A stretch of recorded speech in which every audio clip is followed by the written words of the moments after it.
Hi, my name is Rebecca Chia, and it's my pleasure to be here today to do a Tide 10 interview with Chhayhea Sam of Missouri Teachers. As a quick background on myself, I am the head of business development and investor relations at Atalaya Capital Management. Atalaya is a $5.5 billion private credit and opportunistic special sits investor focused on financial assets, real estate, as well as corporate opportunities. Again, it's my pleasure to be here today to have a dialogue with Chhayhea Sam. She's been with Missouri Teachers, which is a public pension that manages over $40 billion of assets under management.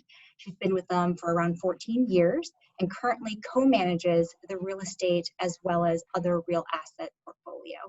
In addition to that area, she's also been involved in non-US equities, hedge funds, credit, as well as fixed income, and has also taken on a number of leadership roles, including management transition, general consultant searches, and also participated in asset allocation decisions.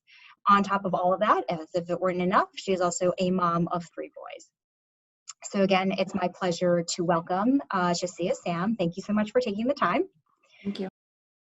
One thing that would be really interesting to all of the listeners is in this environment with COVID and you co-managing the real estate as well as other real asset portfolio, we'd love to hear from you in terms of how you've been thinking about the portfolio as well as opportunity set on a go forward. Sure.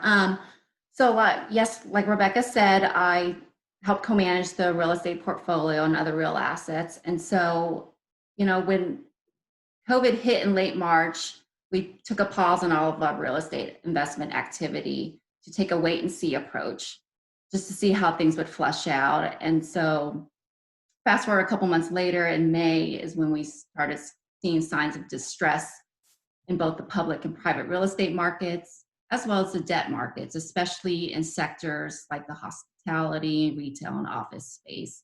And so we felt that it was a good time to start reevaluating opportunities again and dip our toes in the water and look at some new strategies. And so a lot of the opportunities that we're looking at right now are more along the opportunistic spectrum. These strategies are a little bit more higher on the risk spectrum, which is a little bit different than what we've been doing over the past few years, where we've been focusing more on lower risk strategies to try to position our portfolio to be more defensive going into a downturn.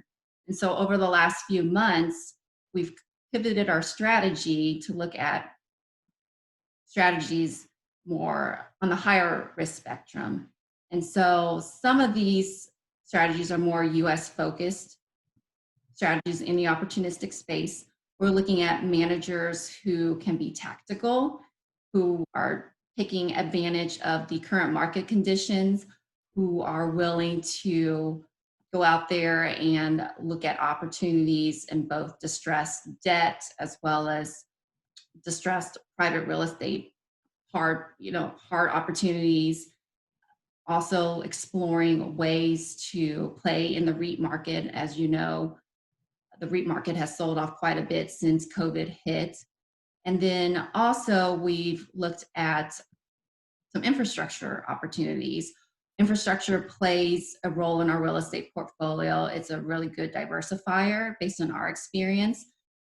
Our track record there has done really well, especially coming out of financial crisis. So we want to maintain our allocation to that space. Some of the strategies that we've focused on are more North American based. They're diversified strategies focusing on various sectors such as waste, communications, ports, etc. And they're a little bit more lower risk, looking at core plus value add type returns. Yep. And some other unique things that we're looking at are niche property types such as data centers and life sciences, office sector. We feel that that space is going to be ongoing demand for those types of properties going forward, especially right now with trying to find a vaccine for COVID and all of the new drug research and so forth. There's a lot of demand there. And continue to explore opportunities in the industrial sector. We have exposure there, but it's mainly in the US. And so some of the opportunities that we're looking at are overseas in Europe. The European industrial market is a little bit behind the US market, but there's continues to be demand there, especially as e-commerce sales continues to grow. So those are just kind of a few things that we've been looking at this year. Shifting gears a bit, one thing you and I have talked about is just diversity, especially women in the workplace. You are senior portfolio manager at a very large public pension, and you've been there for a long time. So I'd love to hear from you. Obviously, I imagine the industry looks pretty different today than it did when you first started. But what are some things that you think firms and other groups, other asset owners can think about to continue to promote diversity, again, especially women in this industry? Yeah, that is a really good question.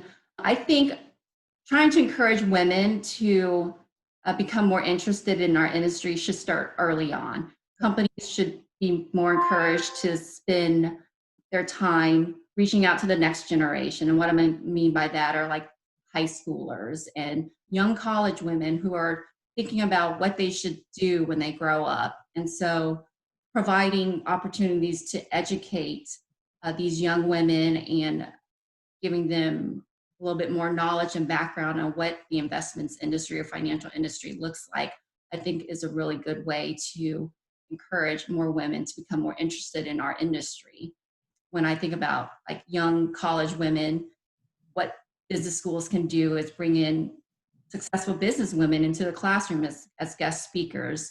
I mean, I would have loved that, just having that connection there with another female, and just it helps for that connection, and trying to picture yourself in a similar position down the road, I think is very helpful. And then I think companies can provide similar opportunities as well, like these.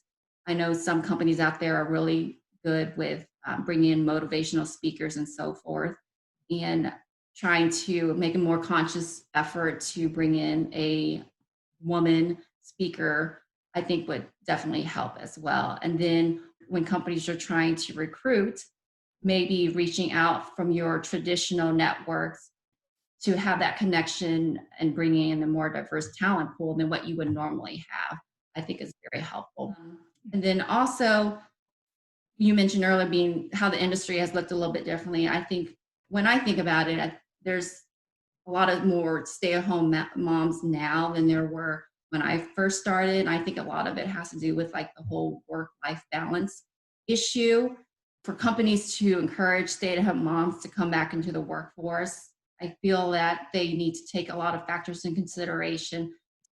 I think women, they play a lot of different roles and hats in their lives, and to have to come back to work is another stressor. There's more expectations, there's increased competition, and for companies to encourage more women to come back to work for them, they've got to take these factors into consideration and make the environment a little bit more family friendly, more women friendly, more working mom friendly, offering flexible working schedules when it's appropriate.